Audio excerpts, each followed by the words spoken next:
Caught my spoiled sister, kissing my BF a week before her wedding. Told her fiancé, thought he ignored it, but he shocked everyone at the wedding. I always knew my parents had favorites, but I didn't realize how deep it ran until my wedding day. My sister Claire was perfect in their eyes. Straight A student, star athlete, model daughter material. Me? I was practical. I got a decent job, kept to myself, never caused drama. According to my parents, that meant I could wait. I met Ryan in college. He was kind, smart, and funny. We clicked instantly. Within 2 years, we were engaged. I assumed my parents would be excited. I was wrong. When I told them the date, they went quiet. Mom fiddled with her necklace and said, "You're rushing things. Claire should have her turn first." Dad said nothing, just nodded. I pressed for a reason. Mom finally admitted it. It's about appearances. Our family looks perfect when Claire is first. You marrying before her? It ruins the image. That stung, but I shrugged. My life wasn't for them to model. The wedding day arrived. I spent months planning every detail painstakingly organized. The morning of, I called my parents to confirm they were on the way. Mom answered with a tight smile and said, "We won't be able to make it." Something came up. Dad didn't answer at all. I didn't cry. I told Ryan, hugged him, and tried to enjoy the day. Guests noticed our parents weren't there. Some whispered, others stared. It was humiliating in a way that cut deeper than I expected. My sister was in the wedding party, grinning ear to ear, clearly enjoying the chaos. My mom kept whispering to Claire, "See what I mean? She jumped the line." I pushed through.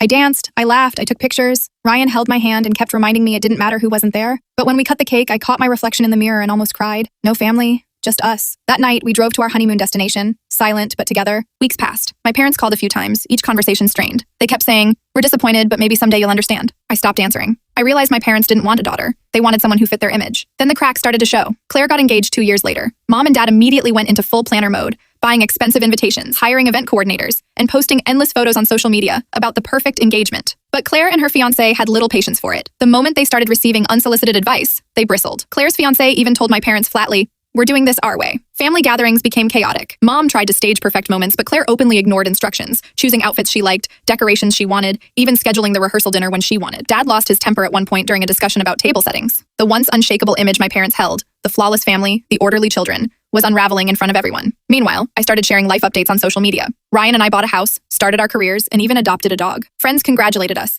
and my wedding photos began getting attention online. Suddenly, people noticed we looked happy, really happy. No one was perfect, but it was authentic. Mom and Dad started looking smaller in comparison. Their obsession with image couldn't withstand the reality of their children living their own lives. I'd get calls from distant relatives asking if everything was okay at home. Mom tried to maintain control, but Claire wasn't interested in playing the part of the perfect daughter anymore. She laughed at some of the things they insisted on. Even aunts and uncles quietly admitted my parents' rigid expectations were causing tension. The final blow came at my sister's wedding. Claire had planned it herself, ignoring nearly all of Mom and Dad's instructions. Photos showed her smiling, genuine, and relaxed, while Mom fussed in the background. Dad kept muttering under his breath about things not being right. I watched it happen from my place as a guest, realizing that their obsession with appearances had finally cost them the perfect family they always tried to showcase. Ryan squeezed my hand. I smiled. My parents' world may have been shaken, but ours was intact. My wedding had been skipped, but the life I built with Ryan, that was real. That image of perfection they clung to, it was finally crumbling, and I couldn't have been happier watching it fall.